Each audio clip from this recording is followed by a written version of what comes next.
QAnon supporters. That was Doug Mastriano, Josh Shapiro's opponent at the time. So like people were not looking at any of this stuff. We go to the presidential race where Vice President Kamala Harris is expected to announce her running mate as soon as today. Now, the latest CBS News poll shows Harris virtually tied with former President Trump in the battleground states and within the margin of error nationwide, which is a big improvement where President Biden was when he left the race. He was 5 points behind at that time. Weijia Zhang is at the White House with more on this part of the story. Weijia, the numbers look very encouraging for the Democrats, but it is still very, very early in this race. Good morning to you. Good morning to you, Gail. Good morning to everybody. It sure is. But our CBS News poll shows that enthusiasm to vote is popping, particularly among black voters. And Vice President Harris wants to grow that excitement with her VP pick. Aides say she wanted to use every last moment to decide since she didn't have much time to begin with. And as soon as she does and announces, she and her pick for VP will hit the campaign trail.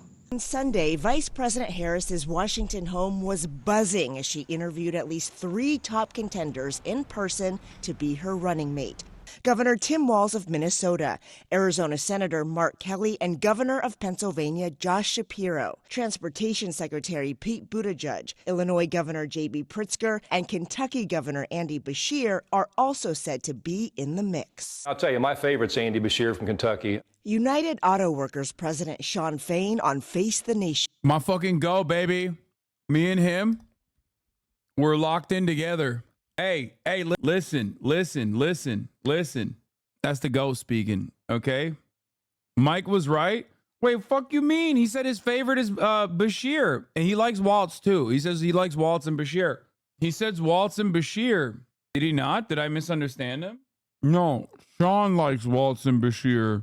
I like Waltz and Beshear. Mike doesn't like Beshear as much, but it doesn't matter.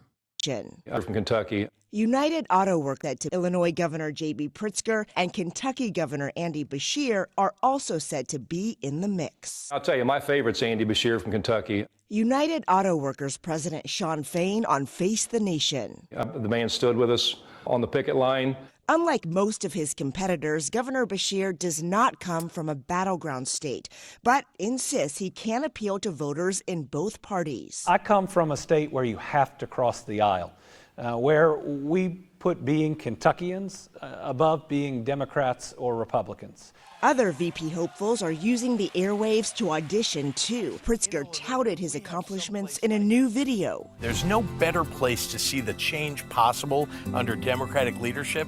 Whoever Harris picks is scheduled to campaign with her tomorrow in Philadelphia, where Mayor Sherrell Parker posted this Friday on social media, supporting a Harris-Shapiro ticket, along with this video. I'm not gonna lie, dude. I don't care if it's Waltz or Beshear. I like both. I'm happy with either. As long as it is not Shapiro, Buttigieg. I don't think it's gonna be Pritzker anyway, so I'm not even talking about that, but like I like Pritzker as well, obviously, as you guys know. But as long as it's not Buttigieg, Shapiro, or Mark Kelly, I'm fucking locked in. Since Minnesota Governor Tim Walz is officially being reported as a favorite to become VP pick for Kamala Harris, here is a picture from his DUI arrest where he was going 95 on a 55. He then lied to the police about being deaf in an attempt to avoid his arrest. Oh my God, he's so sick. Oh, that's so awesome. Why don't you like Kelly? I don't like Mark Kelly because he was one of the votes that killed the PRO Act in the Senate amongst the Democratic Party. Also, he's like pretty conservative on a lot of stuff. It's because he's bald. How dare you? I'm a literal bald fetishist. This is the worst place to come and land an accusation such as that one. I fetishize the balds. DUI equals blue Florida? Yeah. Finally, dude. A real Floridian. For the record, I saw the Reuters post. I don't know if it's anywhere around here or not, but the Reuters post said that it was down to Waltz or Shapiro. You're gonna kill Mike. He fucking hates Beshear. Yeah, I know he does. I trust his instincts. He might be right on it. I might be totally wrong on it. You know what I mean? But I like him. Sparking speculation that she leaked the choice, which she later denied. I like Waltz more than I did starting, though, because like the more I hear him speak, the more I like him. I mean, he's a teacher. You could tell. I think like background wise, that's like significantly better than prosecutor or DA. We already have a fucking prosecutor on the ticket, right? He's great. He's definitely very good at talking about issues. The weird stuff obviously played super well, super well. Pennsylvania, Harris and her running mate will visit 6 more battleground states this week. Our CBS News poll shows Harris and Trump statistically tied in Pennsylvania, Michigan, and Arizona. Wait, what is this? Hey everybody, Tim here. 11 days till the millennial pause. Well, the boomer pause. Hey everybody, Tim here. 11 days till the election, but it's my pro tip of the day out on the road. I got to show you this. This right here is the headlight harness on a 2014 Ford Edge. Ford, this is unacceptable. It burned out hot on the connector. So for $7.99 at Napa Auto Parts here in the city, you can replace this. Just clip off the back, use some shrink wrap connectors on there, tape it back together and put it back in. It's about a 5-minute fix and you're back on the road safe and sound. So pro tip of the day. Second one is get out and vote for One Minnesota. Get out and let's take this state in a direction we know it needs to go. Go vote. Hey everybody, Tim here. 11 days till the election, but it's my pro tip of the day out on the road. I got to show you this. This right here. Come on, guy. He's charming. Charming as fuck. With Harris 2 points ahead in Nevada and Trump with an edge in Wisconsin, North Carolina, and Georgia. Trump also has an advantage when it comes to personal finances and the potential impact of his policies. On the one hand, you have a radical left freak. In Georgia, Trump campaigned in the same arena Harris did days earlier and seized on last month's spike in unemployment. If Harris wins this election, you will quickly have a Kamala economic crash. You're going to have a crash. Voters may not get the chance to see Harris and Trump face off on the debate stage. He has pulled out of a debate on ABC in September, claiming when he agreed, Joe Biden was his opponent. The Harris team says he's simply scared. Trump has proposed a debate on Fox News instead. Vlad. All right, Ouija. Thank you very much, Ouija. Appreciate it. So let's bring in NBC News national political correspondent Steve Kornacki over at the big board. Steve, what impacts could a running mate have on the ticket? What are you looking at?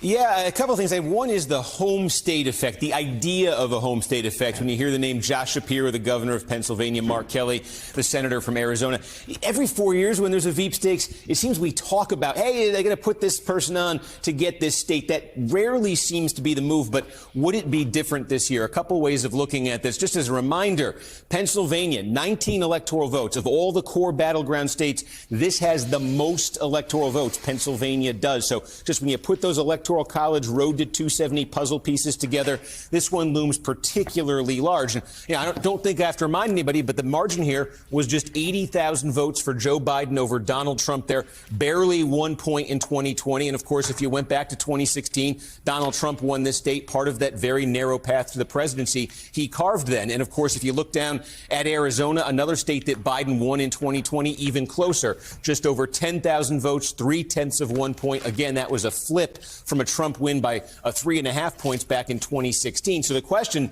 with the Shapiro or a Kelly in states like that is that's not much of a difference to make there potentially. Could they make a decisive difference? So what we've got here, let's call this up for you here. Take a second to explain this, but these are the vice presidential nominees, the running mates for Democrats going back about 30, 32 years right here. And what we're comparing is we're looking at, so for instance, look at Tim Kaine in 2016. Remember, Tim Kaine was Hillary Clinton's running mate. In the election before 2016, before Kaine went on the ticket, versus 2016, the national popular vote moved 2 points in the Republicans' direction. Comparatively, though, Virginia, when Kaine was on the ticket. Wait, what? I don't get it. But wait, Tim Kaine in the membrane didn't pop off like that? I love chatters being like, who the fuck is Tim Kaine? Excuse me, Tim Kaine in the membrane? Tim Kaine is also kind of based on Israel, too, which is shocking. Tim Kaine was like one of the first like establishment Democrats that was out there being like, yo, this Israel shit needs to be cut out. Like, this is crazy. Ticket did not move 2 points in the Republicans' direction. It actually moved a point in the Democrats' direction. So it was a little bit at odds, Virginia was, with the national trend. It was more Democratic. So does that automatically mean Kane produced that difference? Well, no. There's state-specific factors. There's long-term demographic trends. We've seen a blue trend in Virginia, but you start to see a pattern. Look, Delaware, it was not in play, but in the 2008 election, it swung 10 points. Nationally, it swung 10 points towards the Democrats. Delaware, with Biden on Obama's ticket, swung 17 points. So, is there a home state effect somewhere in there? You go back to Al Gore in 1992. It's getting sort of ancient history here, but the popular vote swung 13 points nationally in the Democrats' favor in 92. And, of course, when Bill Clinton picked Al Gore, Tennessee actually was still a blue state and a Democratic state. We didn't call them blue states, but it went even more. So we do see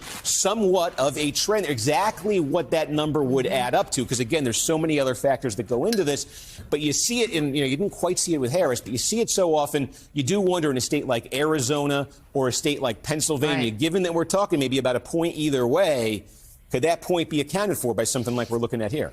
Let's talk about the two candidates there. Josh Shapiro's approval ratings in Pennsylvania and Senator Kelly's approval ratings in Arizona. Who has the bigger impact in their state? Tough to say, because here's the other wild card. We'll go back here, see if we can call up the Pennsylvania results from 2022. Going to take me 1 second. We're going to get the governor's race from 2022. And then Fetterman came out critical of Josh Shapiro. Bro, where's Central Committee? Where's Central Committee when you need them? That's just internal Pennsylvania politics. They've actively despised one another for some time. We need Michael from Pennsylvania to fucking explain to the chatters that is just like not necessarily meaningful.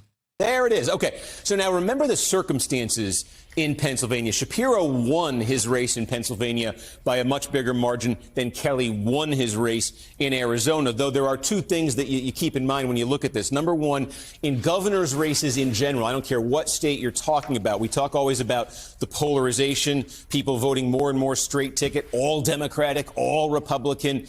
We see a little bit more flux in statewide races for governor than we do in federal races like U.S. Senate. So that might be a factor here. Also keep in mind, Doug Mastriano, the Republican nominee in Pennsylvania, was somebody a lot of Republican leaders did not want as their nominee. Things he had said about the 2020 election, about January 6th. He was very tightly aligned with Trump on all of the January 6th rhetoric. So was he a particularly poor fit here? How much of this is Shapiro's strength? How much of this was Mastriano's weakness? Of course. Come on. That difference is not anywhere near in the down ballot. It's 100 P. Mastriano being a fucking freak bitch, dude. Mike is here. That's it. Michael, I said that the Fetterman drama is nothing to do with Israel at all and is actively a byproduct of them like internally beefing in Pennsylvania politics. Is this yes or no, correct or incorrect? Since you are the Pennsylvania guy. After all, you are from Pennsylvania. I think the chatter was joking anyway when he said it's about Israel. Fetterbitch is actually good on this. It was a fight over commuting sentences. Yeah. I think this was back before Fetterbitch had the fucking brain disease. But I do think Cenk is wrong when he says, oh, it's because of Israel. No, it's Cenk, my uncle, who is like fantasizing, hallucinating about a position that doesn't exist. Fetterman skeptical over Shapiro's VP due to pardons board tension. Yeah. The back and forth, I think that Fetterbitch had with Shapiro is before this, and maybe it's just like he still remembers that and still has issues with Shapiro because Shapiro is seemingly a very conniving and very self-interested party. Cenk has been wrong on so much recently. Your uncle's on the go. I know, but he was so right on one thing, and that thing happens to be like a very important thing. He was right as fuck on the top of the hour ad break, coming at the top of every hour. He's right. When he says that at the top of the hour, Hasanabi will serve you a 3-minute ad break. And if you no longer want to see those ads, all you need to do is subscribe for $6 or for free. He's right about that. You want me to jump on? I can easily debunk his electoral strength bullshit. Sure. Anyway, here's a 3-minute ad break now. Guys, this is Michael from Pennsylvania. He is from Pennsylvania. Anyway. What was the rating on that, boss? I don't know. Oh, I was talking about Cenk. What the fuck was I talking about? The Shapiro murder cover-up stories, the time bomb in the news. Oh, he was right about one thing that was pretty consequential, and that was to get Biden out because he's fucking old. He's right about that. And that was something that we all agreed on. But still, he was right about that, and he fucking put his money where his mouth is. He like ran for president. What's up, Mike? Here is Michael from Pennsylvania, also known as Central _Committee, ladies and gentlemen. Michael in the building. What's up? What's happening?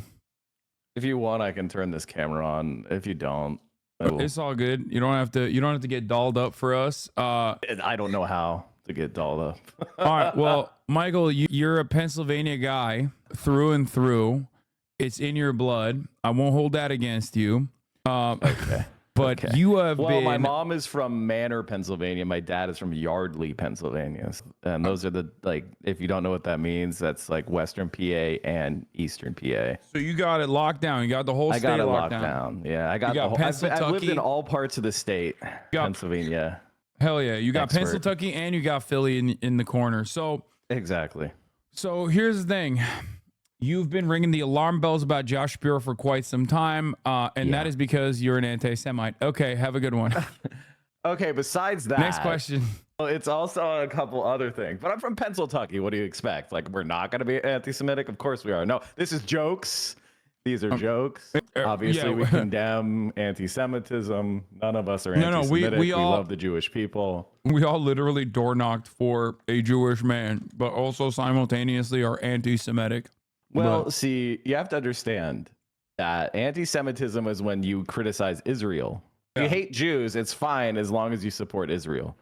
I learned this from Ben Shapiro. There's very similar takes on Israel to Josh Shapiro.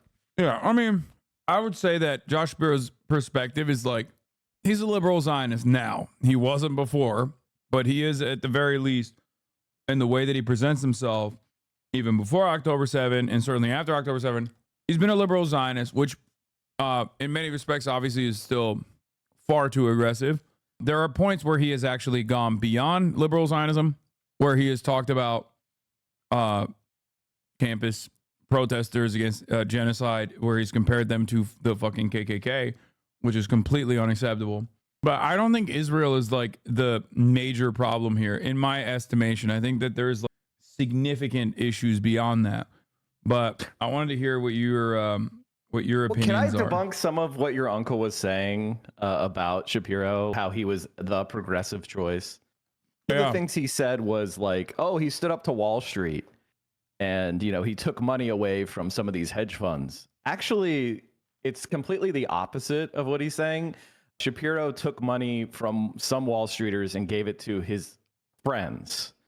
Now, if you don't know what Vanguard is, Chad, it's one of the largest like fund creators, fund managers in the world.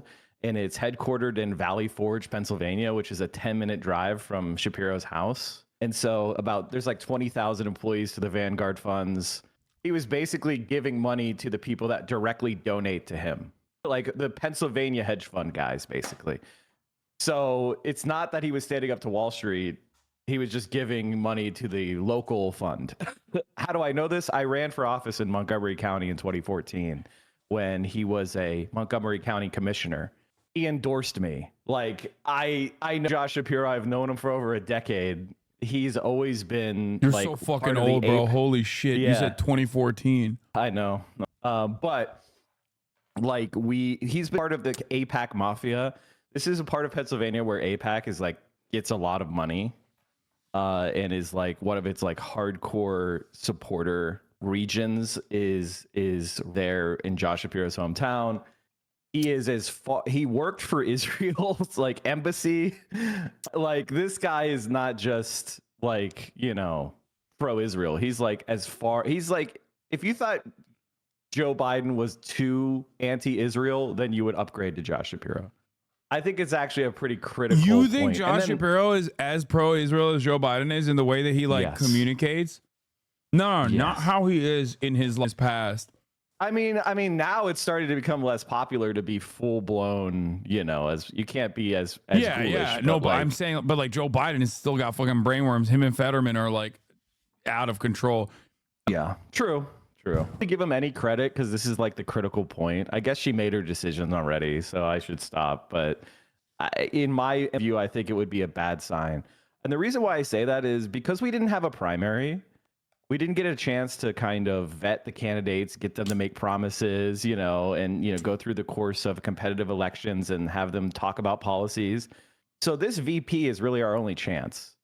And it kind of signals what kind of president Kamala Harris is going to be. Is she going to be a center-left, pragmatist who tries to get popular policies passed, like General Secretary Joseph Robinette Biden? Yeah. Is she going to be like? Is she going to get Build Back Better done that Shapiro couldn't do?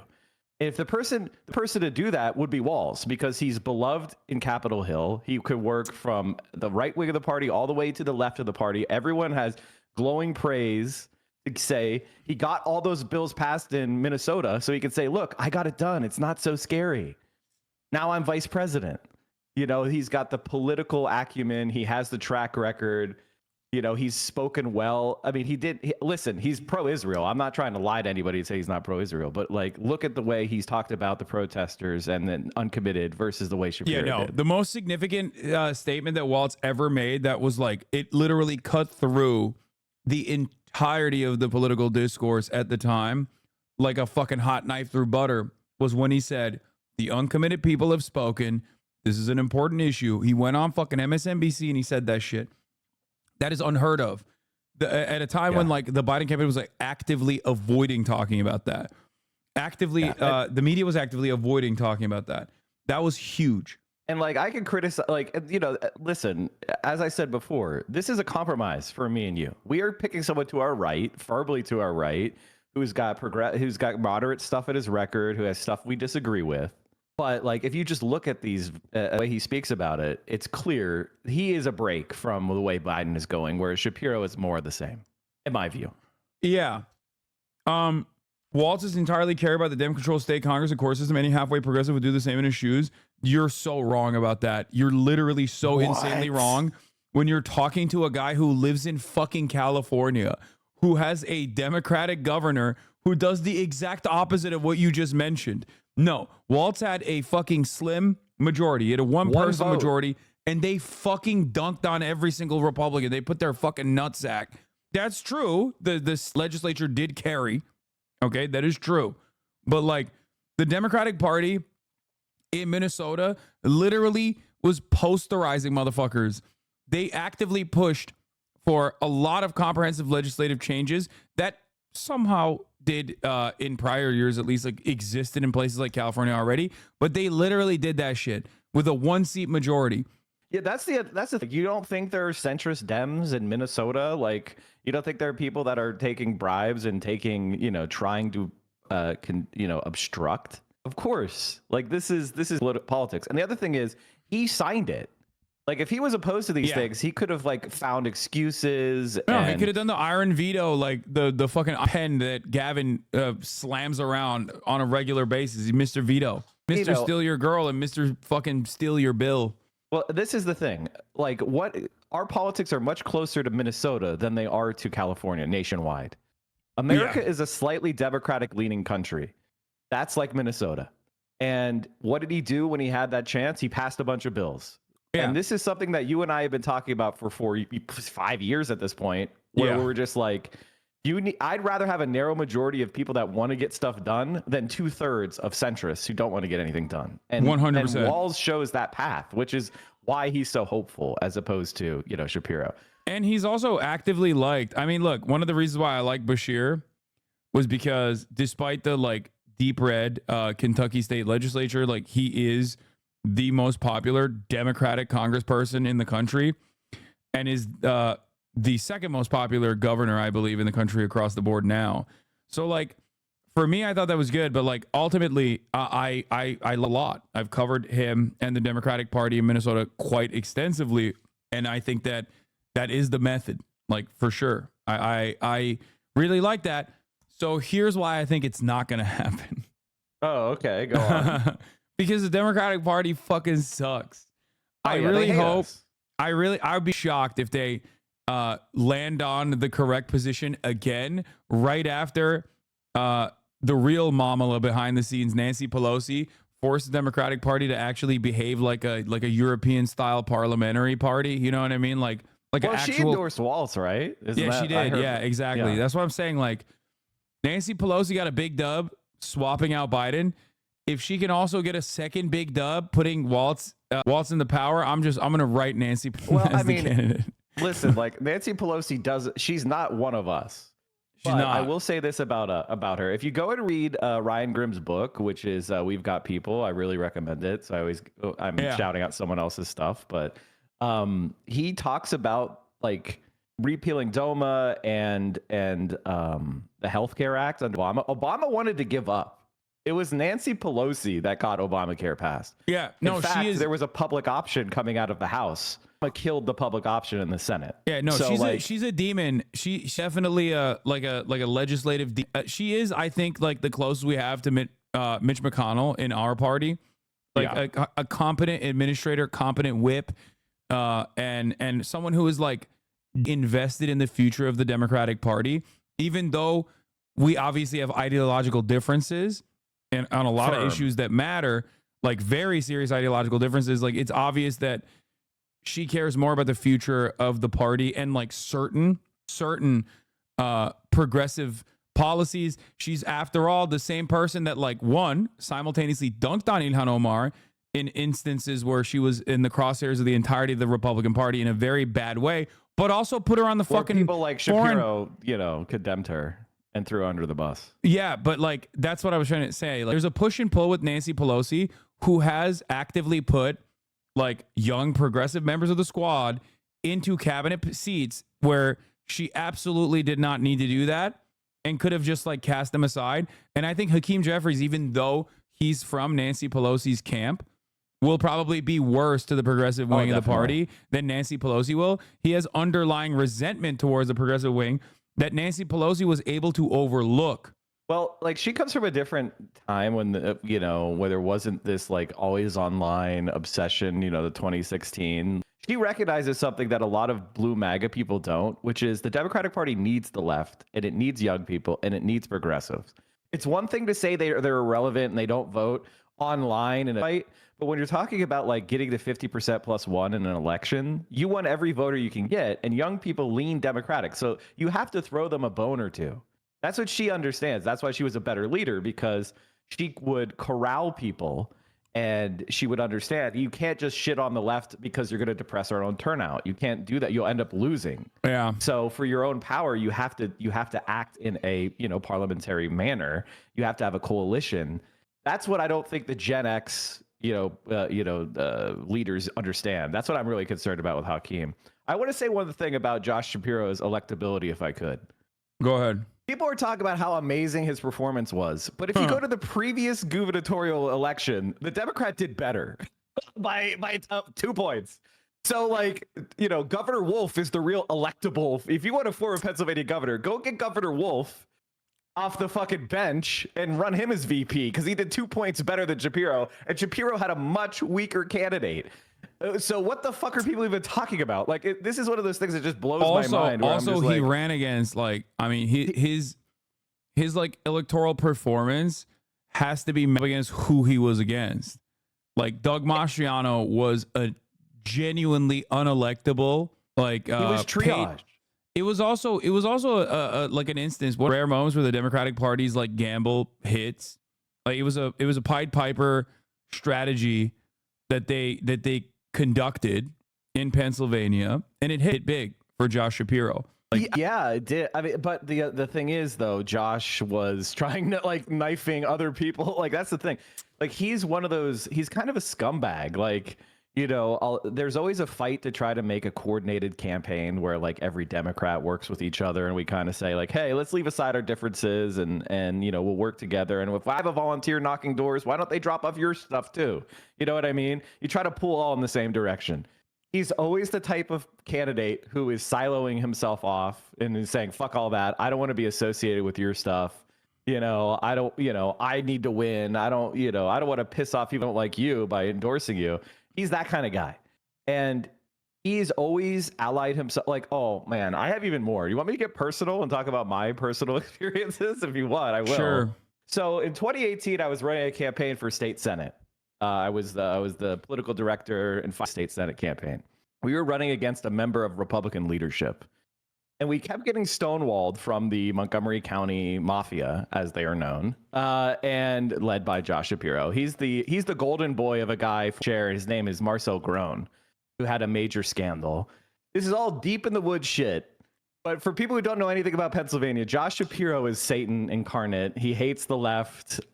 He's a demon on Israel. Like, no, you're crazy if you think that he's equivalent to a random Democrat. No, like he represents the worst of the worst. And when I was running this campaign, we were like blocked by the guy. We couldn't figure out why he was getting so much. Why our candidate? We had really good polls. We were winning in the polls if we got our campaign out there. We were only down a couple points in like the top line polls.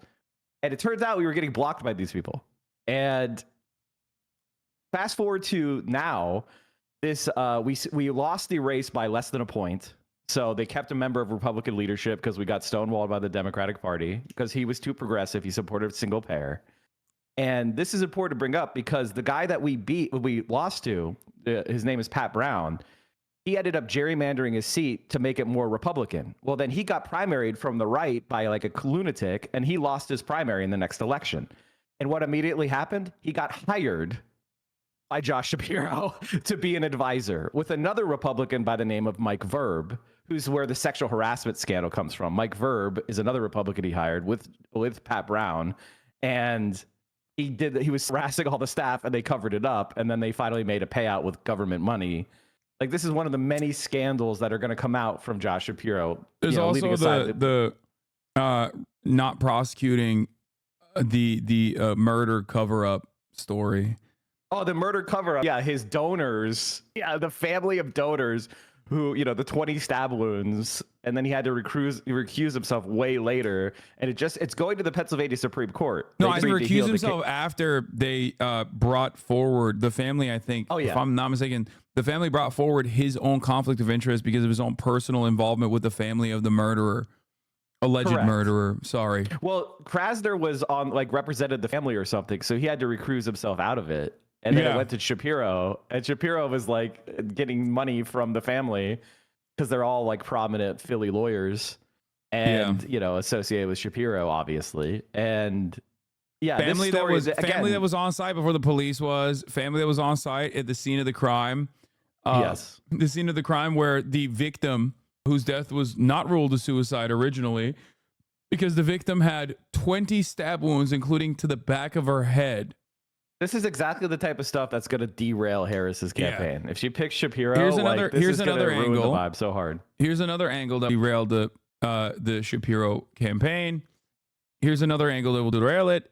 They are going to, of course, if Shapiro is picked, spend the next couple of months infighting with the left, depressing voter turnout, ruining their chances of winning Michigan by consistently saying, "Oh, the left is anti-Semitic. That's why they don't want Josh Shapiro."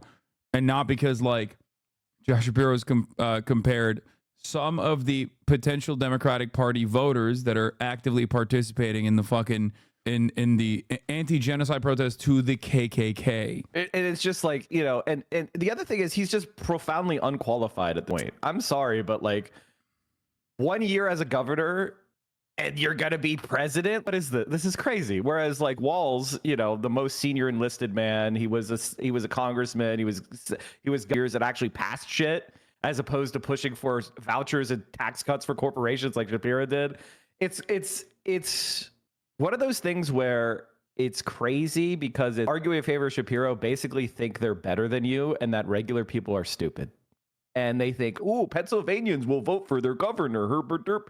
In reality, we're going to have a real campaign here, and that all these problems are going to be surfaced, and people are going to be thinking about these problems, and they're going to forget that he was governor of Pennsylvania, and his supposed positive approval rating is going to go down. These problems that were also like negligible and weren't really apparent or ever talked about when he was running against the motherfucker who was like, "I am the sword of Christianity," Doug Mastriano. I'll never forget him like picking up that QAnon sword, dude. Like that was, for me, I was like, this is insane. Like this is what I was like, all right, this is the most insane that American politics has been. That a guy who could potentially become the governor of Pennsylvania is like sitting at a fucking Civil War reenactor on the wrong side. And also on top of that is like actively and openly linking up with QAnon supporters. That was Doug Mastriano, Josh Shapiro's opponent at the time. So like people were not looking at any of this stuff. Whereas the Trump campaign will. Oh, sorry about that. No, go ahead. I just said I linked you the two governor's races, 2018 and 2022. So if anybody's like, oh my God, Shapiro is some sort of he's like unbelievable. It's like, okay, he's unbelievable except the one election where he underperformed that. So like where he's not godlike or anything like that. It's just a ridiculous point that people are making. And it's like, no, not at all. Is he some sort of contender? He is just, you know, he ran against someone weak. Yeah, and he had a huge advantage in money. It's silly. So Yair Rosenberg says, shocking Shapiro revelations, voted to condemn UN resolution against Israeli settlements that Obama allowed to pass, participate in APAC conference, called Israel our truest ally in the region with a commitment to the values and personal freedoms and liberties, yada, yada, yada. He's like trying to undermine and saying that like, both Walls is just as bad. Yeah. Then this clever line that Walz and Shapiro are functionally the same on Israel is belied by the fact that this is what Adam Johnson responded with. According to the New York Times yesterday, Mr. Shapiro has emerged as the choice of the party's pro-Israel donors. So obviously pro-Israel donors don't agree. Are they also anti-Semitic? Well, I mean, it's just, again, they think you're stupid. They're trying to play their like fake identity politics game. They do it with everybody who criticizes Israel. They go, oh, anti-Semitic. See how controversial they are? The people are anti-Semitic. And it's like, what are they anti-Semitic for? Well, they criticized Israel. And if you don't believe that it should be an ethno state, then you don't care about Jewish lives. And it's like, what the fuck are you talking? So it's all the same Hasbaran bullshit. And whenever somebody says, oh yeah, they're the same, you know they're lying. I mean, people said the same thing about Harris and Bernie too. But now that Harris is the nominee, suddenly she's saying, I don't want to do single payer. I don't want to do this. I don't want to do that. And it's because it wasn't a real belief or cause that she was fighting for. It was a political decision she was making. So this is the contrast between the two. You have somebody who has a long record of progressive change, has been relatively smart in how they've handled the Gaza conflict, versus a Israeli supporting extremist. Like, and it's an intelligence. You should be offended by people thinking you're this dumb. Like, I do think that there is no fundamental, like, I mean, there is somewhat of a difference, but like, I think that Walz is going to be like pro-Palestine? No, I don't think so. Ooh, Walz just pulled ahead in the again. Yeah, no, I know. I just I'm aware, and I hope that it, although I don't have a lot of confidence in them, will do the smart choice again, which is, you know, they will be performing above my expectations if they do engage in the smart way, in this, you know, because they've already got one good move, which we were absolutely right on, and every single very smart, very intelligent Democratic Party loyalist analyst was absolutely wrong on. I said time again that of course people are going to be excited if it's not fucking Joe Biden, a person that most of the country understands is old as fuck. Like, that will be a dynamic candidate. It will greatly redefine the election. It will be a wonderful opportunity, especially if they drop it right after RNC. Every single thing I said happened.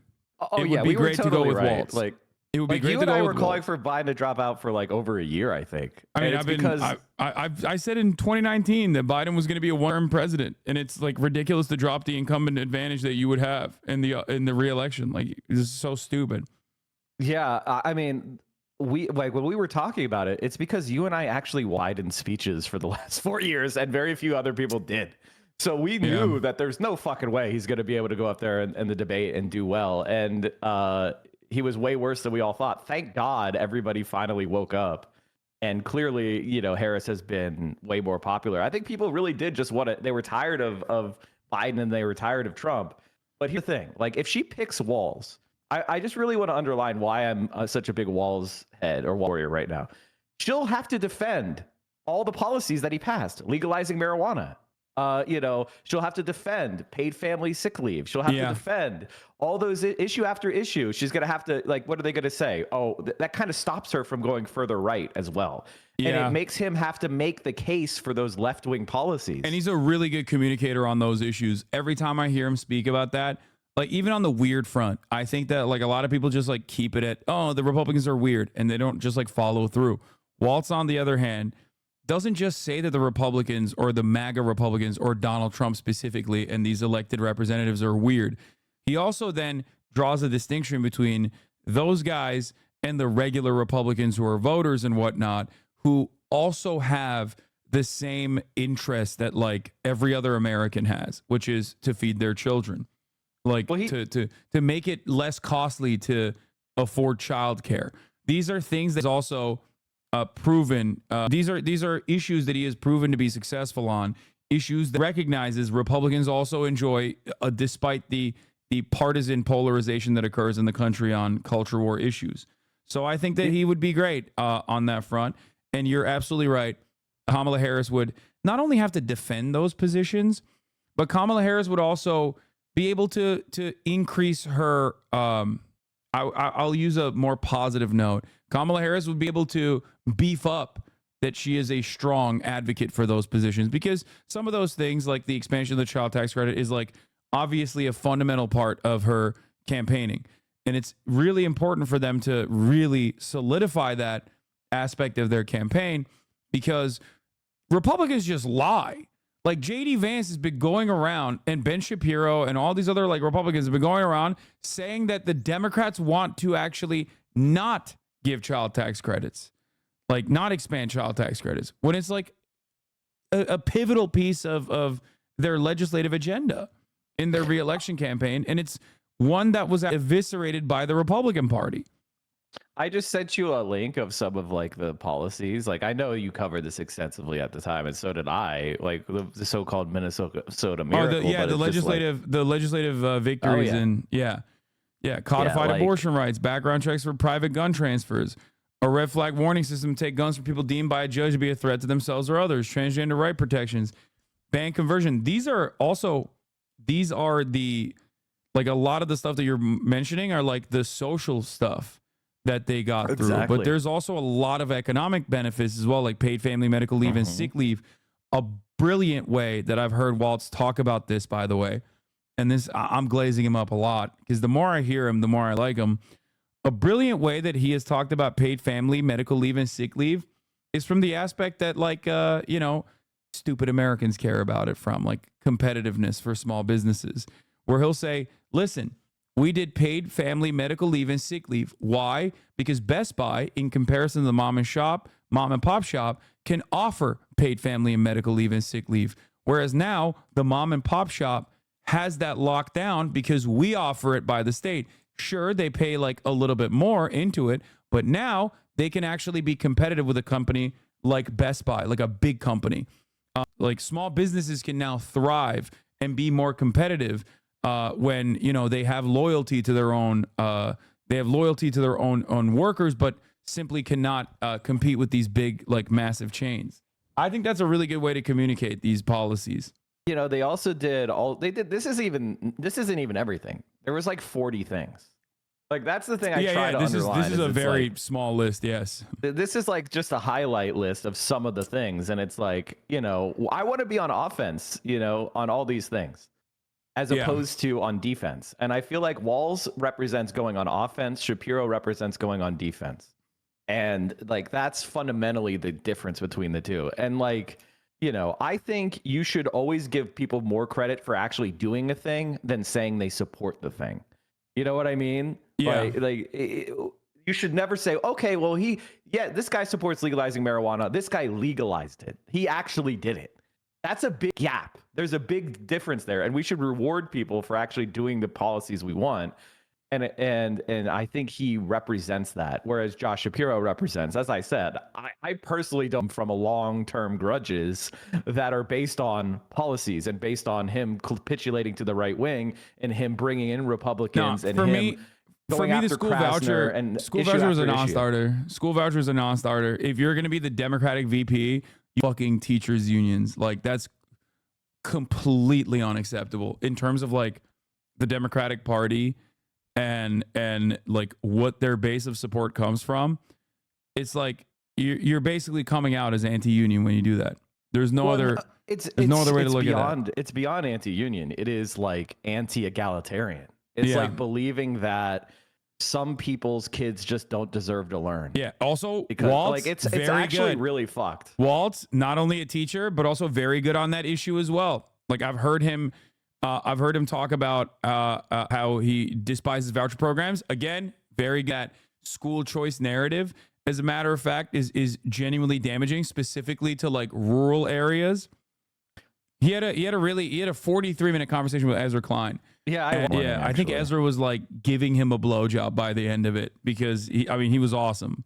The only time he sucked in that whole thing was when he was trying to defend Biden's dumbass bipartisan immigration policy because he was talking about how important refugees are and shit, and then he was like, yeah, but we got to control our border. And it was like, oh my God. I hate that. I hate that so much. And the Democratic Party entirely is cooked on that front. They fucked themselves over so hard on immigration by doing that dumbass so ploy. Bad.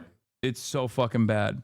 Because he used to have this like very uplifting thing because he's Somali refugees in Minnesota, so important. He continually brings them up as like, you know, he's like this, they're part of us. They're, you know, I don't care whether they vote for me or not. And they've been so, you know, he makes the argument for America, the kind of America that we were all raised on, the problem of being a melting pot and everybody can come here. And like, that is why I think he's a good choice. Just building won't piss us off. Like right now, if I pick Shapiro, I'm probably not voting for Harris. Like I can't do it. I can't have the genocide defenders, you know, win. And well, Kamala Harris is already. Let's see where she lands on the genocide defense. Okay, I think she's bad, but she's also like, listen, copium. I want everybody to understand. I'm doing. Everyone does right this now. thing where they like in their whichever way that they think is the best way forward. Like it's writing an article being like Kamala is an ally to Israel. And then you have people in this chat who are like, well, you know, she places the humanity of Palestinians at the forefront of her communications. It's like, I think everyone's just opium. I think right now you got to remember, Biden is still president. He's the one making all these decisions. And fundamentally, he's a little resentful asshole. I hate him so much. But so like anytime if Kamala comes in there and says, oh, you need to change policy on this, I'm the Democratic nominee, he's going to pound his little fist and go, I'm the president still. Shut up. I'm going to do what I want to do. No. So she's kind of between the rock and a hard place in how she approaches that. Copium. I mentioned that as well. It's a really, really annoying hurdle in front of everything else. But yeah, I've been saying this for a while. Immigration for the Sun Belt and Gaza for the Rust Belt, and those are at least like on things that she should either never talk about immigration, like just change the conversation, don't talk about immigration at all, or for the Rust Belt, definitely change the way you communicate. And I think it was a big when she was like, "Yeah, these guys are so anti-Semitic. These protesters are so anti-Semitic." That's the first thing she did.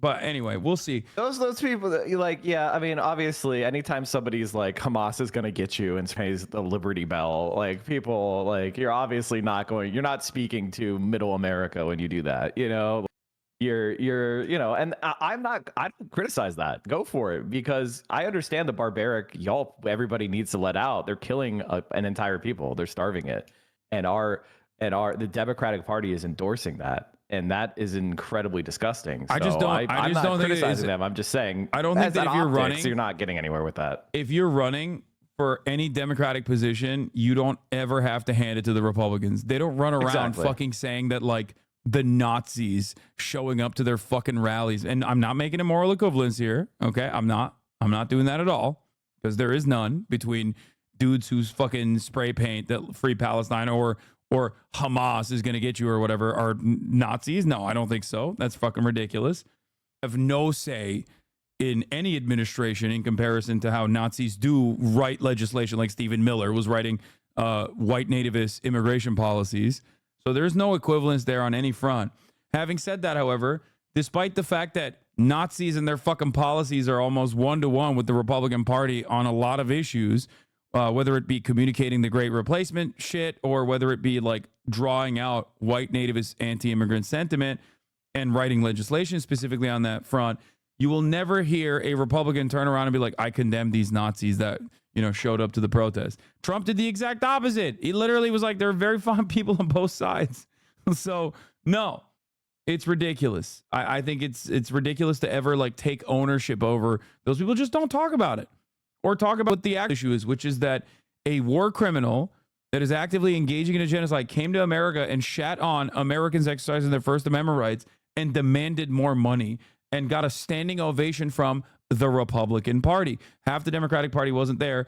I always think about this like carefully. I think that on the issue of Israel, you can draw domestic partisan domestic partisan battle. And that's what the Democrats should be doing. If they were smart, they would do that. Yeah, I think that immigration, the main reason it's been such a bear is because the Democrats have constantly tried to tackle building a structure that actually makes sense and sustainable and like examining it like adults. We know that there is an economic attractor for you know, agricultural labor, for, you know, other forms of labor where people cross the border and work, and that's of the U.S. We've always had people that were going from Mexico and working in the U.S. and vice versa as well. That actually has gone the other way. So we should have a system that codifies that legal, doesn't force people to like move here permanently if they don't want to. And if they do, they can through a pathway of towards citizenship, through having, you know, paying taxes by being good citizens. It's insane. It's not to say we shouldn't have any borders at all, because we need to do things like make sure people aren't being trafficked, make sure people aren't being, you know, we aren't spreading agricultural pests or other things. There's issues that you want to check when people are crossing international lines.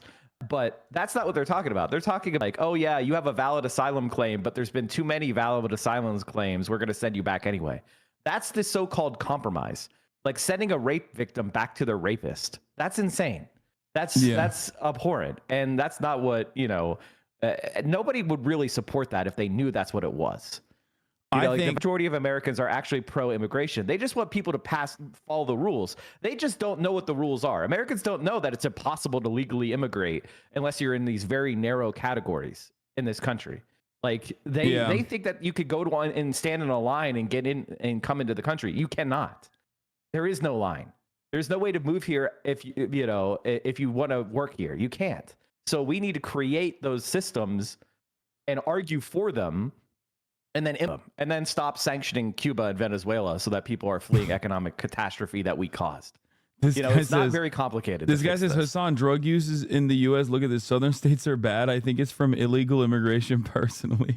All right. Anyway, I got to tackle some of these other issues now, but thank you for coming on. Thank you for coming on. Michael from Pennsylvania, Central_Committee on Twitch. 7 a.m. Pacific, 10 a.m. Eastern. Hell yeah. If you need a morning guy, come watch. All right. Bye. See ya, brother. My friend who said this. Wait, it's marijuana use? Oh, no. You're talking about fentanyl, right? Cocaine use? Most heroin use, this is what they're talking about with deaths, is not even fucking southern states. And it's certainly not a consequence of fucking immigrants, brother. Immigrants do not traffic drugs. American citizens traffic drugs. Anyway. Yes, I saw there's fucking cars outside of the residence. I saw it. We'll see. We'll see. We'll see. We'll see. We'll see. We'll see what happens. Rolling Stone wrote an article. Trump got a free Cybertruck from streamer Aiden Ross. Is that legal? The controversial content creator known for platforming white supremacists in the past may have violated FEC rules on campaign contributions during a sycophantic live interview today. Oh, fuck.